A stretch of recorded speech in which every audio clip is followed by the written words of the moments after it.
Je voudrais vraiment, avant de commencer, vous remercier tous et rendre grâce à Dieu qui nous a permis de nous retrouver ici aujourd'hui. Bien sûr, on aurait tous voulu aujourd'hui voir dans notre pays une nouvelle ère, voir dans notre pays d'autres horizons et surtout voir dans notre pays beaucoup plus d'espoir pour aller de l'avant. Je voudrais remercier la diaspora malienne de façon générale pour ce qu'elle fait pour notre pays, pour sa constance dans le développement du pays, par son sens de la solidarité, parce qu'en fait, aucun gouvernement au Mali ne peut tenir sans la diaspora malienne. Et je voudrais reconnaître aussi à la diaspora en France son sens politique très élevé. Yara l'a dit tout à l'heure, vous avez réagi même avant nous pour dire non au coup de force, pour dire non à l'arbitraire, pour dire non à l'arrêt, au coup de frein à la démocratie dans notre pays. Je voudrais vraiment vous saluer pour ça et vous dire que vous êtes toujours à l'avant-garde de ce combat-là et que vous devez continuer à être à l'avant-garde de ce combat. Nous aussi, nous comptons sur vous et sur votre aura et sur votre engagement. Je voudrais dire aux jeunes et aux femmes, en tout cas leurs représentants ici, que sans eux aussi, il n'y a pas d'avenir.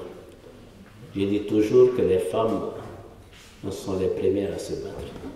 C'est celles qui se lèvent tôt, qui nous chauffent l'eau, qui nous font à manger. Mais c'est elles aussi qui sont sur tous les fronts politiques et qui nous donnent le courage et la force de continuer. Pour nous, les hommes, mais aussi pour les jeunes, pour les enfants, qui doivent savoir aussi que tout ce que nous faisons, c'est pour eux, c'est pour leur avenir. Nous ne devons jamais oublier cela. Nous devons continuer à nous battre pour l'avenir de nos enfants, pour le Mali qui sera éternel au-delà de nos propres personnes. Ça fait bientôt, je ne sais pas depuis quand je suis là, bientôt 6 mois. Et ça fait, j'ai quitté en France en 84. Et depuis, je ne pense pas avoir fait une semaine d'affilée ici. Et cette fois-ci, j'ai fait des mois d'affilée, bientôt 6 mois d'affilée presque que je suis là. Je suis venu dans des conditions difficiles et je tiens vraiment à vous remercier tous. Ceux qui ont pu venir me voir, ceux qui, presque par timidité, par discrétion, se sont abstenus, mais qui n'ont cessé chaque jour de demander de mes nouvelles. ceux qui téléphonent à des amis, parfois jusque très loin. J'ai eu des coups de fil de partout en France ici, partout en Europe, mais aussi de toute la diaspora du Mali, qu'elle soit en Chine, qu'elle soit en Côte d'Ivoire, qu'elle soit je ne sais pas où, qui me connaissent, qui ne me connaissent pas, mais en tout cas qui ont appelé. Ça aussi, c'est le sens des valeurs que nous défendons dans notre pays. J'ai eu la visite d'opposants au coup d'État. J'ai eu la visite de ceux qui sont pour le coup d'État. J'ai eu la visite de beaucoup de personnalités maliennes qui, au-delà des clivages politiques, au-delà des divergences de ce côté-là, ont quand même mis en avant le sens humain des choses. Et ce sens humain, nous devons le cultiver. C'est cette humanité qui va faire que nous allons nous rapprocher, qui va faire que nous allons pouvoir nous parler, et que demain, nous allons pouvoir penser les plaies pour reconstruire ce pays-là. Je tiens vraiment à vous remercier tous, et au-delà de vous, tous ceux qui ont marqué à un moment donné vraiment de la sympathie pour que je me retrouve aujourd'hui sur mes pieds. Dieu merci, aujourd'hui ça va beaucoup mieux, c'est pas fini, mais enfin c'est déjà mieux que quand je venais ici. Et vraiment, je remercie Dieu et je pense que grâce à vos bénédictions, beaucoup de choses se sont facilitées, le bon Dieu nous a écoutés. Mais vous, la diaspora, nous qui sommes au Mali, ou moi-même ici, il y a plus important que tout ça. C'est notre pays, tout simplement. Ce qui nous réunit, c'est notre Mali, c'est son histoire, c'est ces hommes, ces femmes, ces jeunes qui ont fait ce pays, qui a fait notre fierté, qui a fait ce pays que nous n'oublions jamais. Et je l'ai toujours dit, partout où j'allais, que ce qui caractérise les Maliens, c'est qu'ils pensent toujours à leur pays. Ce qui caractérise les Maliens qui sont à l'extérieur, c'est que chaque jour, ils se disent « Quel jour je vais rentrer dans mon pays? Quel jour je pourrai retourner m'installer, même si c'est pour vivre ma retraite? Est-ce que mes enfants pourront retourner ?» Vous savez, juste avant le coup d'État, nous avons remarqué que les jeunes de la diaspora, en particulier ceux qui sont en France, étaient dans un mouvement pour retourner au pays. Parce qu'ils y croyaient, parce qu'ils se sont dit, enfin, les conditions sont réunies pour que nous aussi, nous fassions comme nos pères. Que nous aussi, nous puissions amener notre savoir-faire, ce que nous avons appris, nous voulons retourner chez nous. J'ai rencontré beaucoup d'entre eux, des jeunes qui sont nés ici, qui ont grandi ici, qui ont étudié ici, se disant, enfin, nous allons retourner chez nous. Malheureusement, ce qui est arrivé, mais je pense qu'ils vont revenir quand même, parce que nous allons tout faire pour que la situation se rétablisse. Nous allons tout faire pour retrouver le dynamisme qu'il y avait dans ce pays-là. Nous allons tout faire pour que notre démocratie et notre République s'implantent de façon définitive. Je suis sûr que ce que nous vivons, ce n'est qu'un accident. Et cet accident aujourd'hui, nous sommes meurtris par ce qui se passe dans le nord de notre pays. Une situation catastrophique. Une situation que chacun de nous, je suis sûr, les premières semaines en se réveillant, se dit, est-ce que je n'ai pas rêvé hier soir? Est-ce que ce que j'ai entendu à la radio, ce n'était pas qu'un rêve? Malheureusement, c'est la réalité. C'est la réalité. Aujourd'hui encore, j'ai téléphoné dans la zone. J'ai des amis, j'ai des parents, puisque je suis de cette zone. Ils me disent, oui, bon, mais on est là, on n'a plus d'électricité. Il y a un problème d'eau, parce que l'eau aussi est tirée par l'électricité. En ce moment, il y a une réunion à la mairie. J'ai dit, qu'est-ce qui se passe? Il dit, mais il y a des jugements. On ne sait pas ce qui va en sortir. Chaque jour, la situation sociale se dégrade. Chaque jour, nous allons vers l'aventure. Et chaque jour, il y a la désespérance qui s'installe dans cette zone-là. Il ne faut pas qu'on les abandonne. Il ne faut pas qu'on les oublie. Il ne faut pas qu'on accepte que ce pays puisse être divisé un jour. Ce pays doit être uni. C'est cette union qui fait notre force. Qui n'est pas de cette zone? Qui n'est pas d'ailleurs? Chacun de nous, ou à sa femme, ou son frère, ou son cousin. Nous sommes tous tellement mélangés depuis des siècles et des siècles. Ça ne date pas de l'indépendance, c'est bien avant. Depuis le Ouagadougou jusqu'à l'Empire Songhai, en passant par le Royaume Peul, en passant par l'Empire du Mali. Tous, nous sommes tous les mêmes. Nous avons pu forger une identité. Nous avons pu faire en sorte que le Mali, ça veut dire quelque chose. Nous avons pu faire en sorte que Malien, ça veut dire quelque chose. Nous ne pouvons pas oublier tout ça. Mais nous devons saluer ici le courage de ceux qui sont là-bas. Ils se sont battus à bras nus contre des armes. Ils se sont battus, mais ils ne peuvent rien face à des armes aussi sophistiquées. Ils ne peuvent rien face à la terreur, à la violence, à des gens qui n'ont pas de loi, qui ne respectent rien. Il faut saluer leur courage. Il faut penser à ceux qui ont eu plus de difficultés encore, qui ont été mutilés, qui ont été frappés, aux gens qui ont été lapidés, aux gens qui sont morts. C'est pour ça que je voudrais vous demander tous que nous observions une minute de silence en la mémoire de tout cela.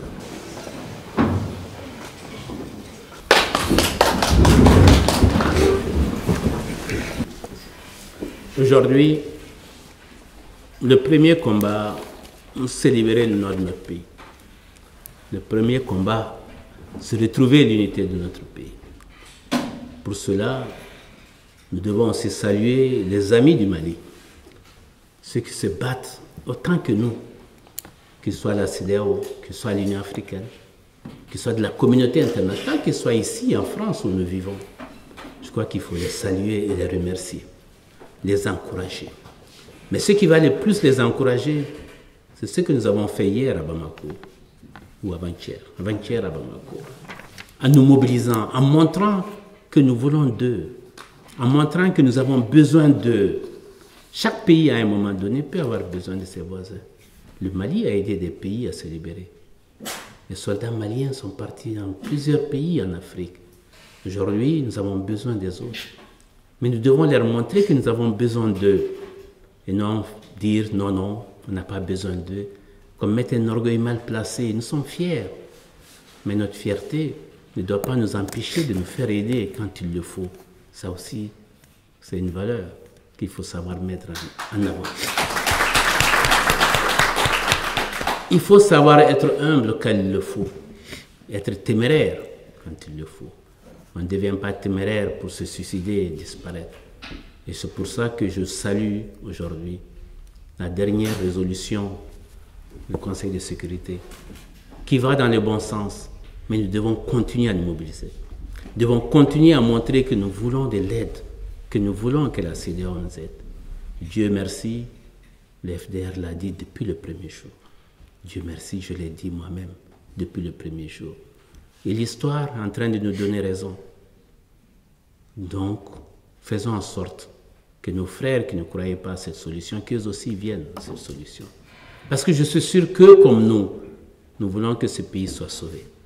Eux, comme nous voulons d'un pays uni. On va régler nos autres problèmes après. Le bulletin de vote va nous départager. Les débats contradictoires vont nous départager. Nous faire en sorte qu'il y ait une vraie gouvernance dans notre pays. Parce que nous voulons tous que demain, nos enfants et nos femmes vivent en paix. Nous voulons tous demain que le Mali retrouve sa place. Que le Mali retrouve les taux de croissance qu'il a. Que le Mali puisse vraiment compter parmi les nations africaines qui vont de l'avant, les nations émergentes que nous souhaitons. Aujourd'hui, il y a la situation du Nord, nous sommes sur le bon chemin. Il y a la situation à Bamako qui n'est pas non plus très brillante. Il y a des problèmes sécuritaires réels. Il y a des problèmes économiques très graves. Aujourd'hui, il n'y a plus d'investisseurs au Mali. Aujourd'hui, il n'y a plus d'aide publique au développement.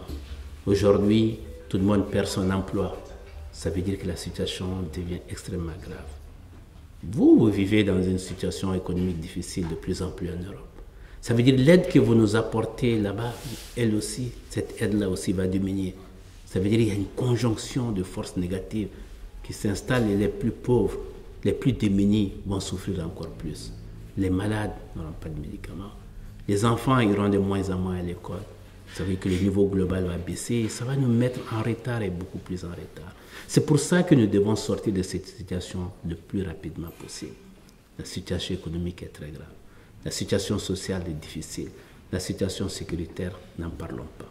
Nous sommes donc dans une phase dépressive et nous devons tout faire, nous mobiliser, nous battre pour sortir de cette situation.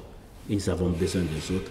Et nous devons faire en sorte qu'à Bamako aussi, il y a un minimum d'unité d'action pour que nous puissions sortir de cette situation.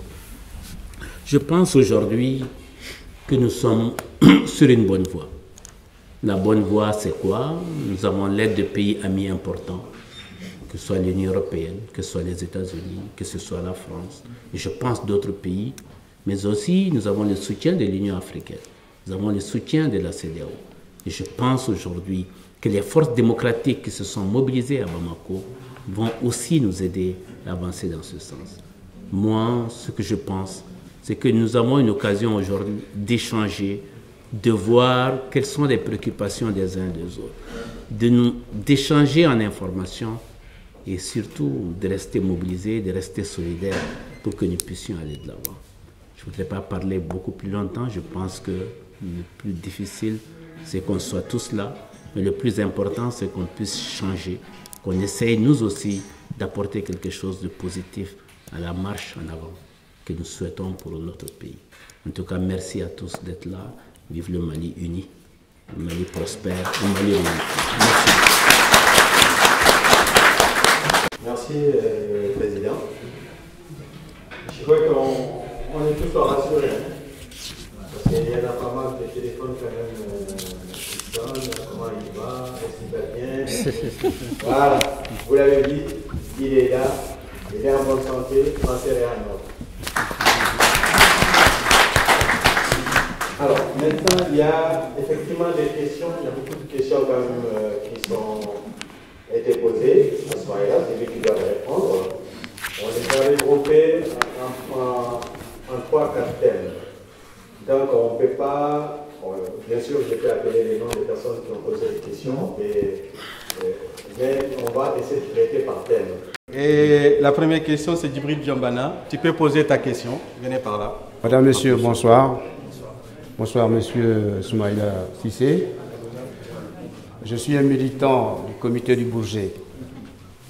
J'ai une seule question à poser. Je voudrais simplement savoir comment et pourquoi on n'entend pas parler de notre président dans aucun média au Mali. En même temps, je suis très content et très fier de l'avoir en chair et en os. Merci. Je pense que les médias parlent de nous, on n'entend pas, mais on peut lire quand même sur certains médias. Les choses changent, c'est donc l'actualité qui commande. Je pense que, comme le dit Gambara qui en a parlé, que les médias ne parlent pas de nous, bon, les médias parlent quand même de nous. Et je crois qu'au-delà de ma personne, ce qui est important, c'est ce que nous défendons.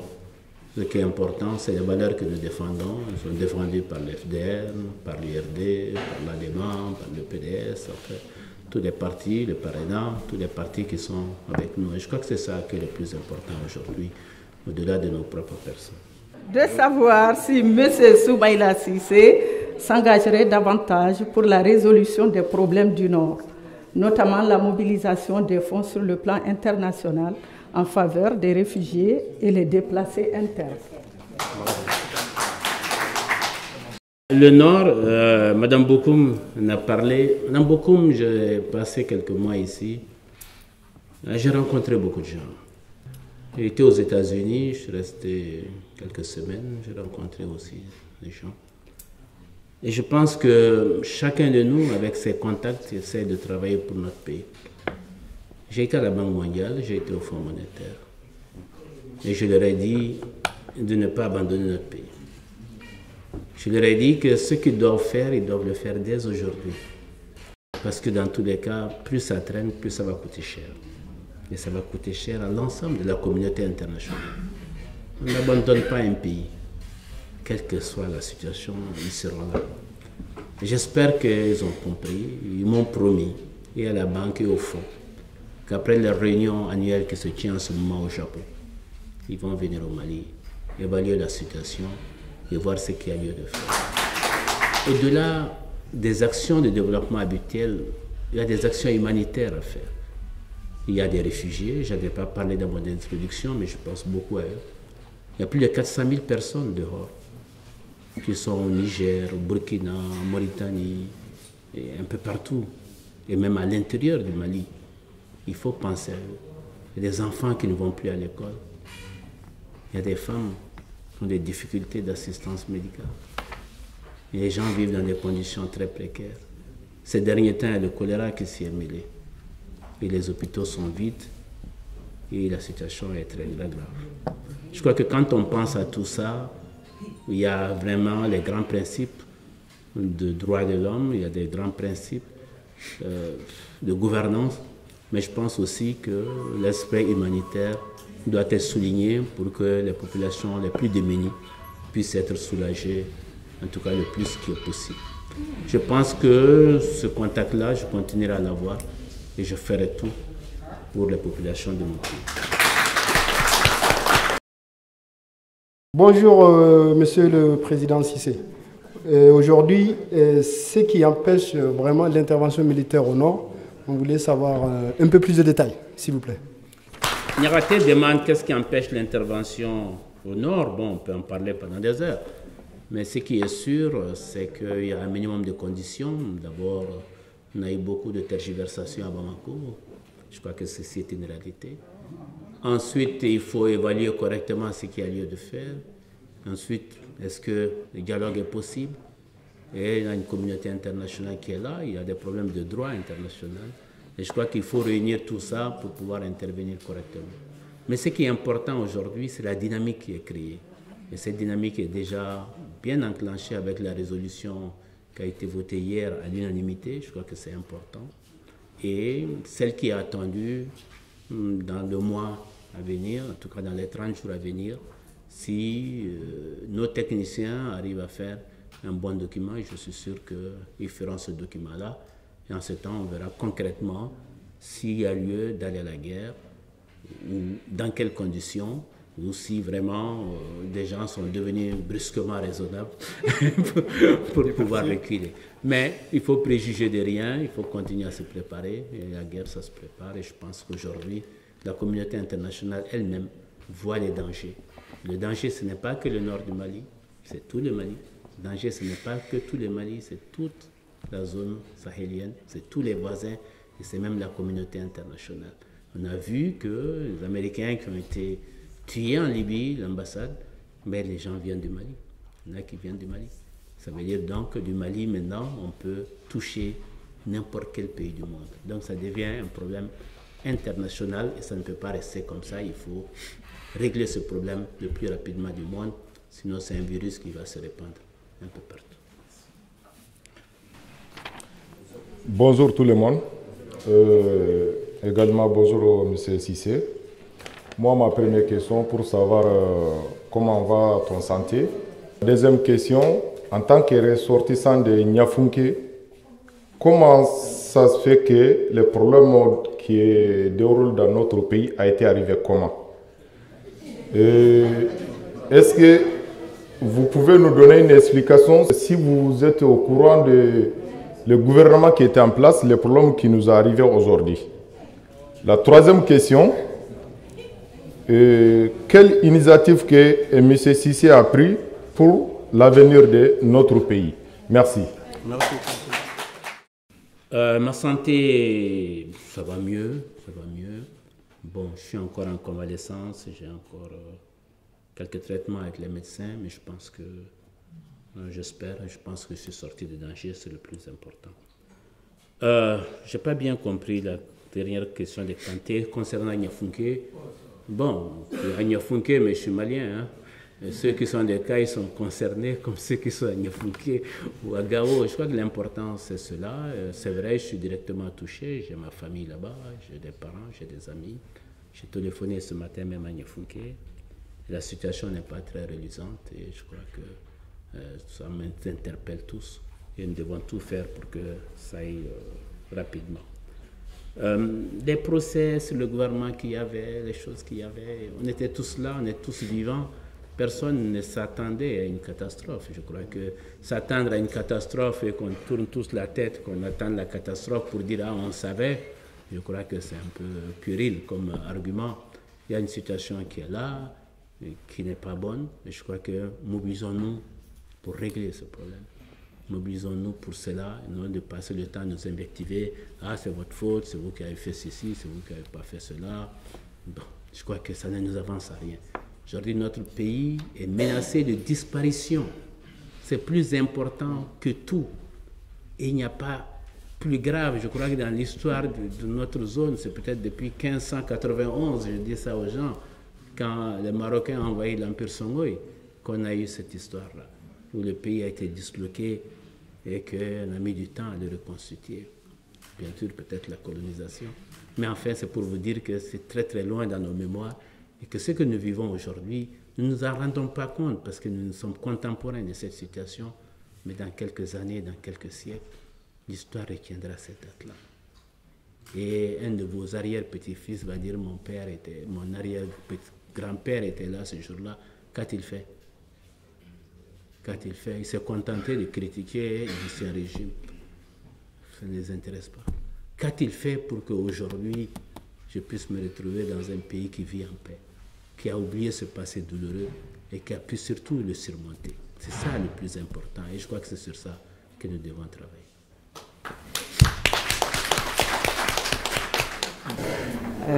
Bonjour tout le monde, je m'appelle Khadija Yatara. Bon, je voulais poser une question à M. Cissé. Bon, en tant que responsable, quelqu'un qui a eu de très hautes fonctions au Mali et peut-être futur président, je lui pose la question. Est-ce que le problème du Mali, du nord du Mali, n'a pas été pris à l'envers? Vous êtes un certain nombre, au moins 6 ou 7, qui sont sur la place politique. Et vous êtes liés au nord. Et ce sont exactement vous qu'on cherche à écarter de la classe politique. Donc le problème du nord se pose autrement. Comment vous le voyez? Comment vous pouvez nous édifier là-dessus? Merci. Merci, madame. La situation au Mali interpelle tout le monde. Ce n'est pas une affaire du Nord, ce n'est pas une affaire du Sud. Tout le monde doit se sentir concerné. Tout le monde. Et ce n'est pas les gens du Nord qui sont plus mobilisés que les gens du Sud dans notre pays. Ce n'est pas les gens du Nord qui ont leur fierté bafouée plus que les gens du Sud. Ne rentrons pas dans ça. Ça n'a jamais existé au Mali, ça n'existera pas au Mali. Moi, ma femme est assise ici, elle est de Kologani. Certains d'entre vous ont des femmes de Tombouctou, de Gao. Vos enfants, ils sont d'où? Ils sont du Sud ou ils sont du Nord? Vous allez les obliger à choisir entre leur père et leur mère? Non. Restons unis, battons-nous pour notre pays. Nous sommes l'un des rares pays à avoir mis dans sa constitution que nous sommes prêts à laisser notre souveraineté pour l'unité de l'Afrique.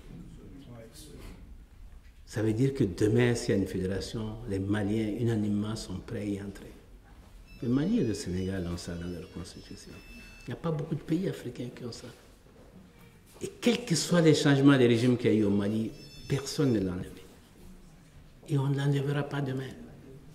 Et nous sommes prêts à continuer à nous battre pour l'union de l'Afrique. Parce que nous avons connu plus grand que le Mali actuel. Sur les mêmes terres, avec les mêmes hommes, nos mêmes ancêtres. Nous allons continuer à nous battre pour ce pays-là. Personne ne nous divisera. Personne ne fera de nous les Maliens du Nord et les Maliens du Sud. Nous resterons unis, Madame Yatara. Ne vous inquiétez vraiment pas.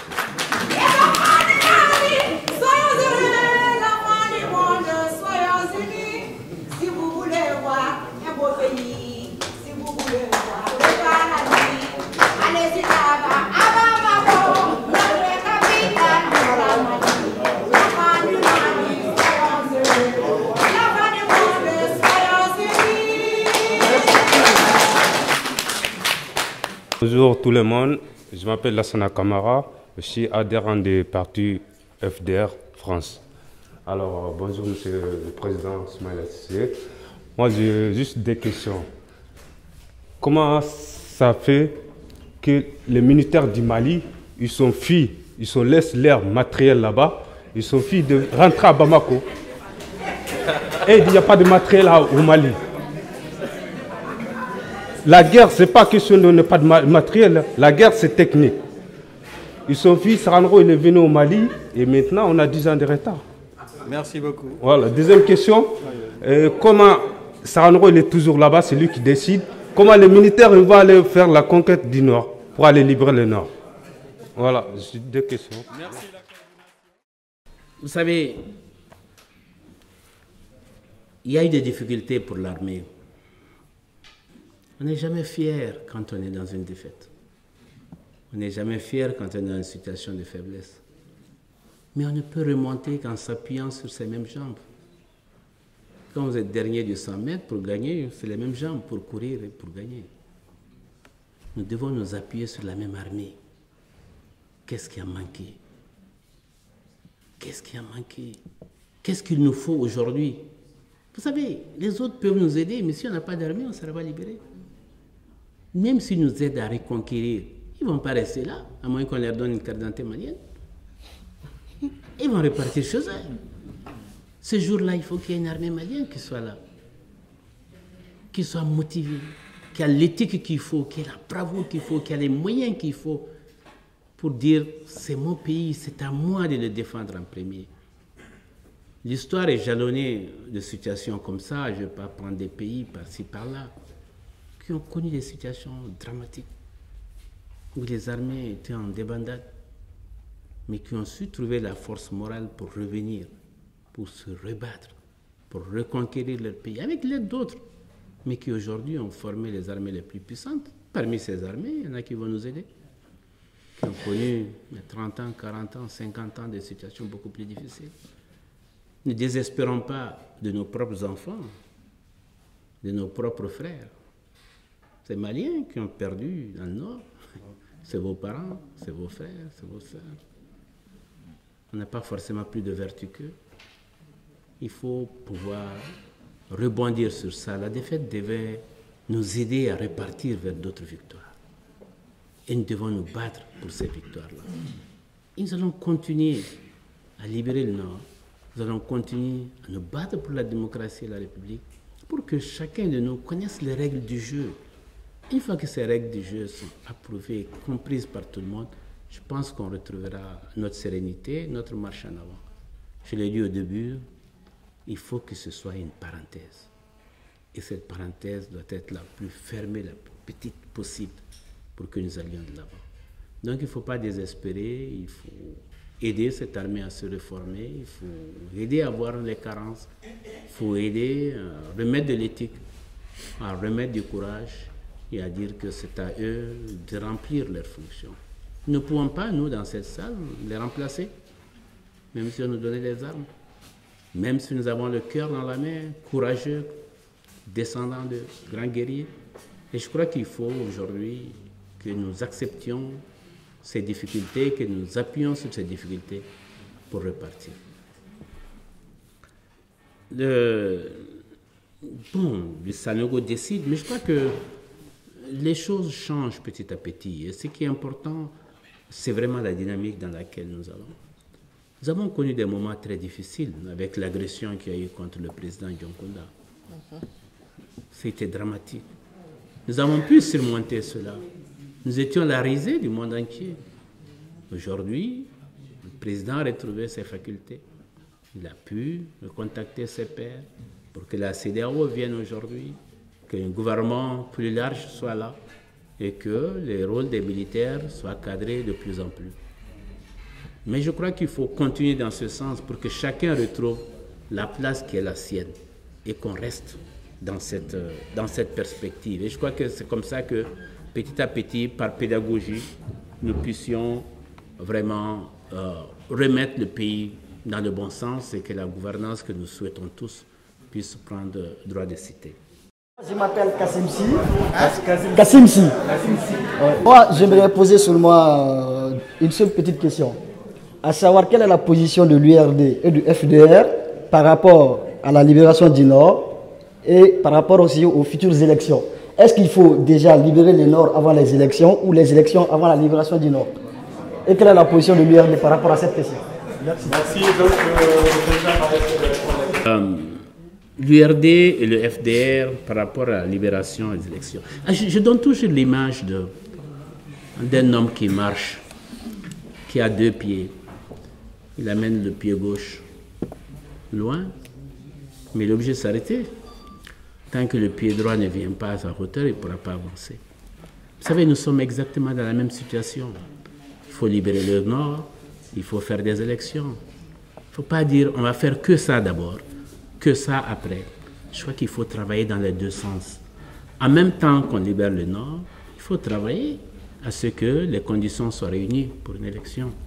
Si le jour où on a libéré le Nord, on se rend compte qu'on n'a pas de fichier électoral, on n'a pas de commission électorale nationale indépendante en force, on n'a pas les moyens pour acheter des urnes, pour faire des bulletins, pour faire ceci, cela, il est évident que nous allons attendre 2 ans pour le faire.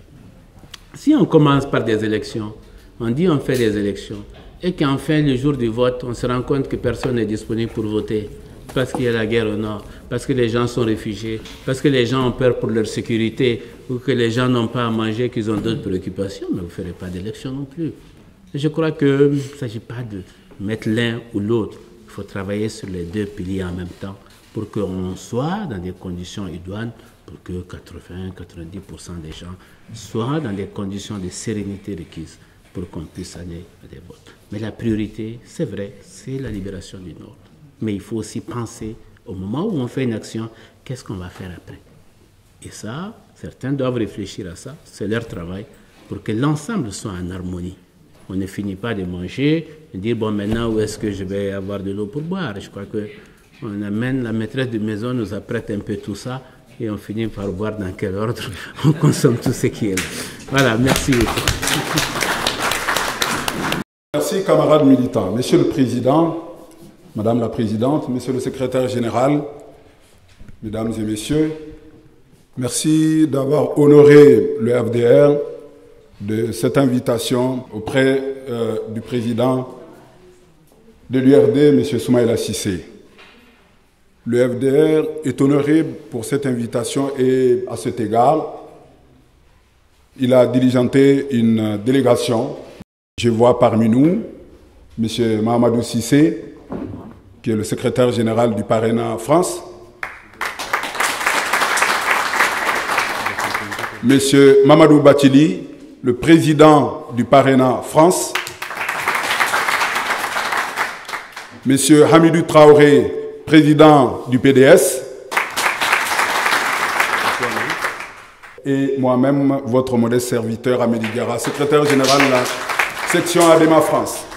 Le FDR, c'est vous, quelqu'un vient de le dire, c'est Cobra, c'est vous, c'est les Maliens, c'est l'URD, c'est tous les autres partis, les associations, les personnalités qui, le lendemain du coup d'État, je dis bien le lendemain, le coup d'État a eu lieu, je crois, c'est le 21, mais il a été formalisé le 22.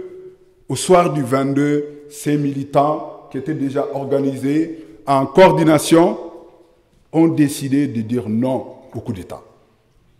Donc je peux dire, avant le FDR Mali, le FDR France s'est déjà constitué. Nous l'avons dit parce que nous sommes convaincus d'une chose.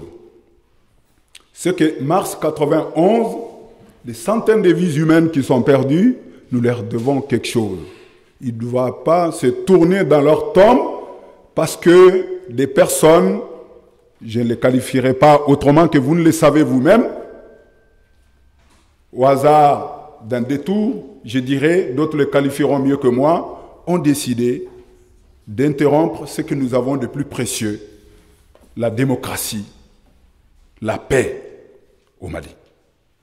Nous avons dit non, parce que d'autres se sont sacrifiés avant nous. Nous leur devons cela, cette résistance. Et les militants URD font partie de ceux qui se sont levés à cette époque-là, à ce moment-là, à cette heure précise, pour dire non. Nous avons suivi avec effroi le développement des jours après ces jours sombres de 2012. Je dirais la tentative d'assassinat des personnalités. Et le camarade Soumaïla Cissé fait partie, malheureusement, des cibles de ces personnes et il l'a payé cher. On peut dire dans d'autres circonstances, c'est une mort programmée. Mais comme nous sommes croyants, nous sommes nombreux à être croyants, quelles que soient nos obédiences de croyance, que c'est Dieu qui dispose aussi de la vie, ils ne sont pas arrivés à leur fin. Et nous louons le bon Dieu pour nous avoir donné cette chance d'avoir parmi nous cet homme politique sur lequel nous fondons les espoirs de demain. Nous sommes contents de le voir en chair et en os pour beaucoup d'entre vous dans la forme dans laquelle il est. Et nous prions qu'il soit encore mieux en forme pour affronter avec d'autres hommes politiques des valeurs comme lui, le Mali, demain le combat politique de la démocratie. Le FDR y veille, le FDR luttera jusqu'à la libération du Nord, jusqu'à l'instauration de la démocratie et au triomphe. Merci.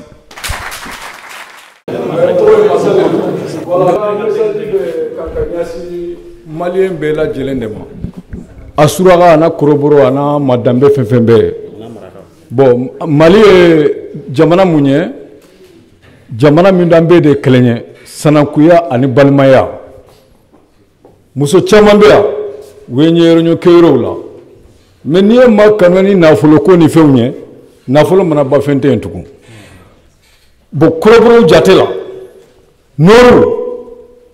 Noru koka gela mbulo ka teme noru mogo yere kan parce que noru abe ko mamun de place kelen tout là il veut ta désert ni fait on de la har nan ko mali anga nyon jeya ibe noru mogo contest kelen fula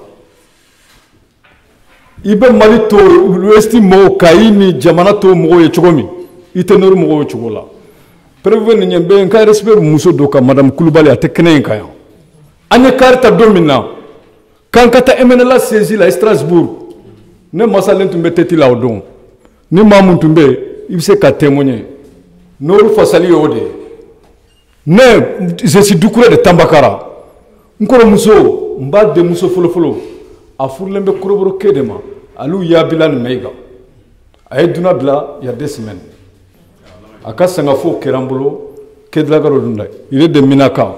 Ce sont de l'armée libérateur Mali que les 84 Burkina, ils étaient présents. Donc, je suis venu à Alou Yablal Megele de Minaka, à la Kahina la Kadaeronia.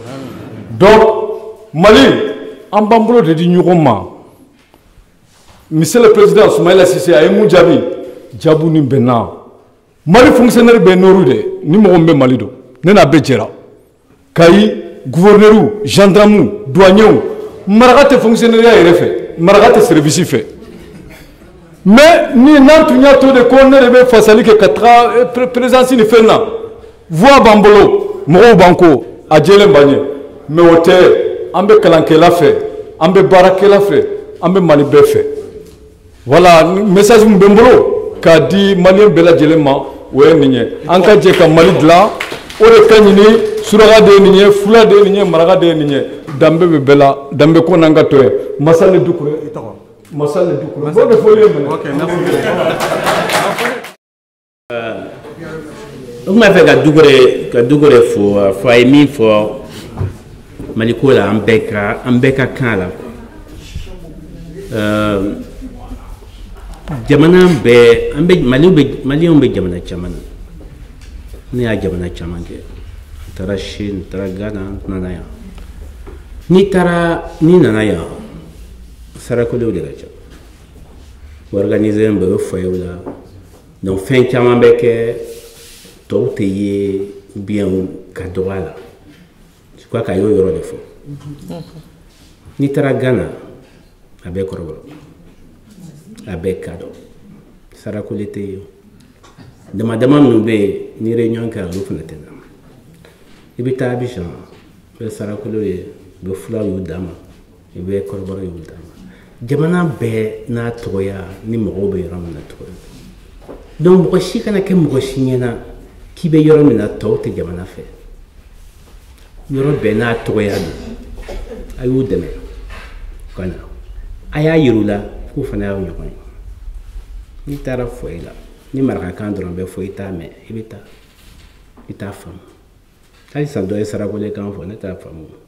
Donc, an bɛ ɲɔgɔn dɛmɛ de jamana in bɛɛ ye kelen ye maliyɛn bɛ yɔrɔ o yɔrɔ Mali ka d'a ye ni taara yɔrɔ o yɔrɔ ma maliyɛn ye min b'a fɔ Mali ko ne ye n kɔ don a la ko da ye a tɛ yen i ye kɔrɔbɔrɔ ye i ye Fulani ye i ye Maraka ye i ye Bamanan ye i ye a bɛɛ ka kan la donc minnu bɛ yan a ye t'u nɔfɛ ka na jamana kungo don a y'a fɔ a ka parti ɲɛmɔgɔw ka t'u nɔfɛ u ka u lafaamuya association b'u bolo fɛn caman bɛ yan a bɛɛ kelen vraiment an k'an jija la mɔgɔ si kana an fara quoi k'a fɔ an de bɛ kɛlɛ la aw fɛ bɛnkɛ ni nin problème tun bɛ Kayi bɛɛ bɛ wuli n'a problème bɛ Segu an bɛ wuli n'a problème bɛ Gawo an bɛ wuli jamana in mɔgɔ si kana don an kun na nord ni sud ko ni nin kɛlɛ yɛrɛ tɛ mɔgɔ yɛrɛ tun tɛ nord ni sud bɔ Mali la an tun bɛ région kuma de fɔ nin ye 6e région o nin ye 1e région nin ye 3e région ye mais n'i ye statistique ta aw bɛ fili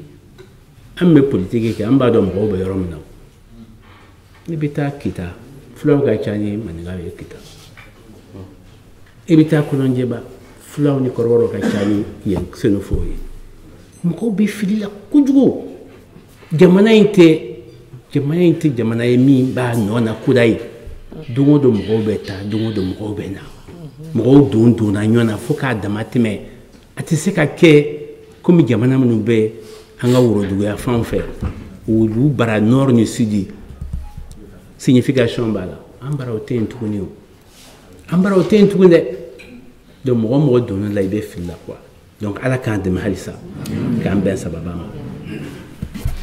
Je me présente Aïssata Maïga, donc je suis membre de la section URD et en temps normal, ce n'était pas forcément à moi de poser les questions ce soir. Mais je n'ai pas pu me priver du plaisir de profiter donc de la présence de Soumaïla Cissé pour poser une question qui me tient particulièrement à cœur.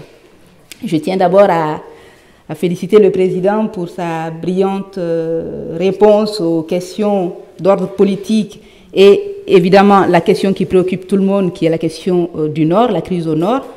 Et non seulement la réponse a été brillante, la mise en perspective historique a été éblouissante. Donc moi, personnellement, j'ai été très très satisfaite de la réponse du président aux questions posées. En revanche, je ne saurais me contenter de ça. Évidemment, ce sont les questions urgentes qui nous préoccupent aujourd'hui.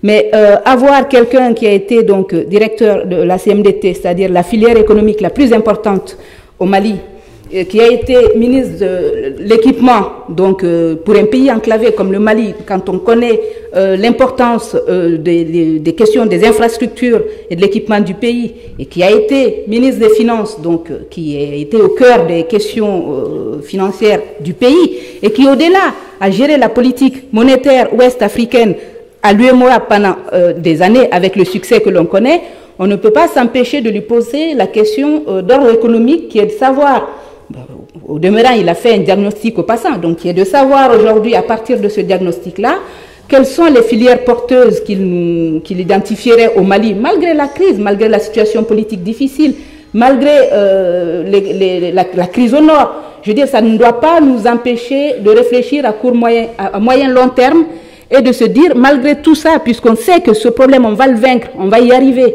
c'est de dire quels sont les leviers aujourd'hui en attente, comment on doit se positionner par rapport à ça, et lui, quelle est sa vision macroéconomique à terme pour notre pays, pour la sous-région, parce que je pense que sa vision va au-delà très largement du Mali, et surtout dans un contexte où le président Hollande vient de dire que l'Afrique est le continent de la croissance.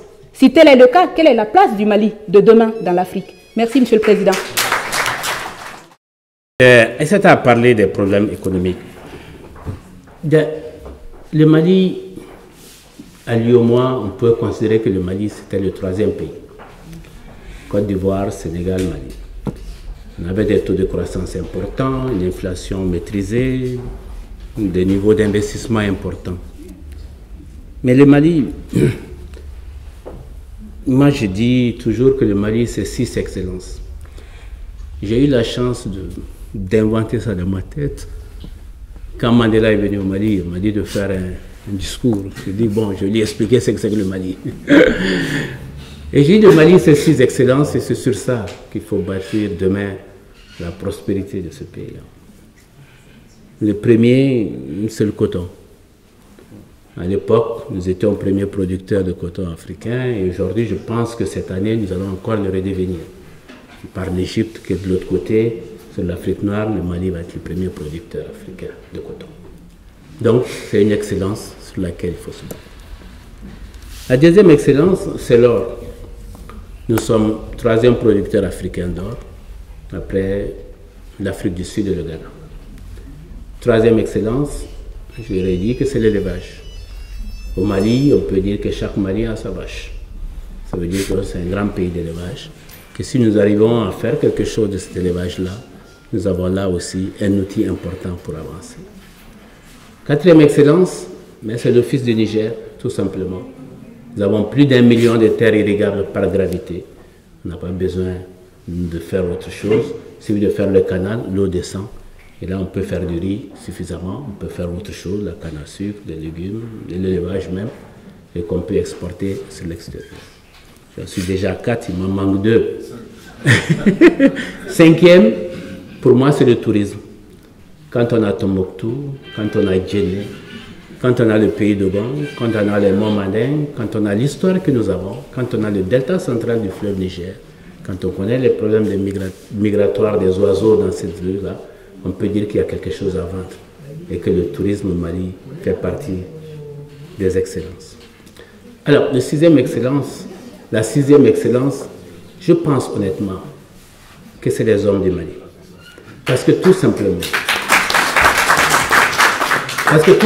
nous avons un peuple d'entrepreneurs, des gens qui savent faire des affaires.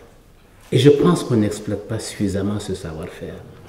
Vous allez dans toute l'Afrique centrale, toutes les boutiques sont Doucouré, Silla, je ne sais pas qui d'autre. Il n'y a pas de Cissé, non, ils sont dans les mosquées. Hein. Bon, quelques Cissé avec. Vous allez en Chine, j'ai été en Chine, j'ai fait une réunion, il y avait 10 fois plus de monde qu'ici. Ils sont Hanzhou, c'est des Maliens, ceux qui font des affaires. Vous allez en Côte d'Ivoire, ceux qui font des affaires. Le plus grand producteur de basin, ou en tout cas vendeur de basin, c'est encore des Maliens. Donc les Maliens savent faire des affaires, ils ont un sens du commerce, ils ont un sens des affaires.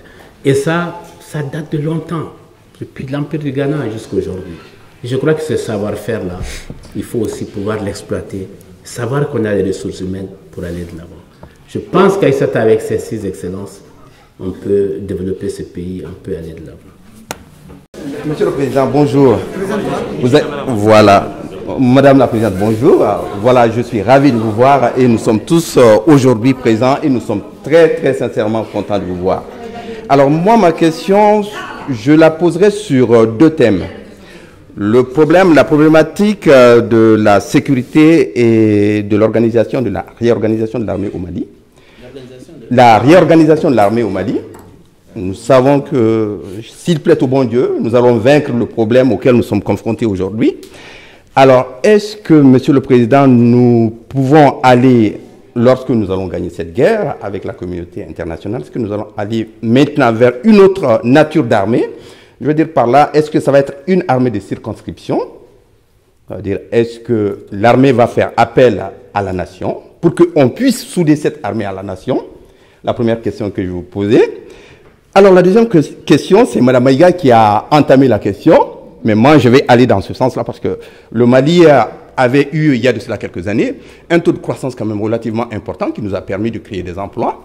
Et M. Soumaïla Cissé est très bien placé sur ce plan. Alors sur le plan macroéconomique, avec les problèmes qu'on a connus avec ce coup d'État, avec les dégâts irréversibles qui ont été faits, Monsieur le Président, est-ce que vous pensez que dans une législature, on est capable de remonter ces problèmes économiques, surtout de faire en sorte que nous puissions aller vers un taux de croissance au-delà de 5-6% pour qu'on puisse créer largement des emplois pour les jeunes Maliens. Voilà. Quand vous appelez... Excusez-moi, je suis Maurice Camara, le président de l'association Cabal pour l'éducation. Voilà, je suis un de vos soutiens. Merci pour le soutien. Le camarade, pour sa dernière question, l'armée, je crois qu'on ne peut pas rentrer dans les théories de l'armée, armée de circonscription, armée de volontaires, armée de ceci. Franchement, on verra ça après avec les spécialistes. Moi, ce que je cherche maintenant, c'est une armée qui va libérer ce pays-là. À partir de là, on verra maintenant avec les théoriciens comment il faut faire. Maintenant, on est dans une situation très basse. On est dans une situation difficile. Mais on est dans une situation où on est en train de remonter, d'essayer de prendre l'ascenseur pour aller de l'avant. Est-ce qu'on peut s'en sortir? Est-ce que dans un proche avenir, on peut espérer des taux de croissance de 8%, 9%, 10%? J'ai eu la chance de gérer l'UEMOA depuis 2003, je suis là-bas jusqu'en 2011. J'ai fait 9 ans à Lyon. Donc j'ai vu beaucoup de situations. J'ai vu le Togo dans des situations difficiles. J'ai vu la Guinée-Bissau avec plusieurs coups d'État, y compris l'assassinat du président. J'ai vu les coups d'État au Niger, avec Maïna Sara, avec Wanké, avec tous ces gens-là. J'ai surtout vu la Côte d'Ivoire, qui de 2002 à 2011 était dans une situation de guerre. J'ai vu les différents taux de croissance. J'ai vu la Côte d'Ivoire avec un taux de croissance de -2. Aujourd'hui, vous savez combien la Côte d'Ivoire espère? 8%. Ça veut dire que c'est possible. Et je sais qu'on n'ira pas plus bas que la Côte d'Ivoire. Parce que je sais que dans l'année, on va libérer ce pays-là. Et dans l'année, nous allons retrouver nos marques. Et nous allons avoir des élections crédibles. Et nous allons reprendre le chemin de la croissance. Parce que nous en avons les moyens. Parce que nous en avons le potentiel. Et nous avons les hommes. Et nous avons des partenaires. Et nous avons des amis. En tout cas, merci à vous tous.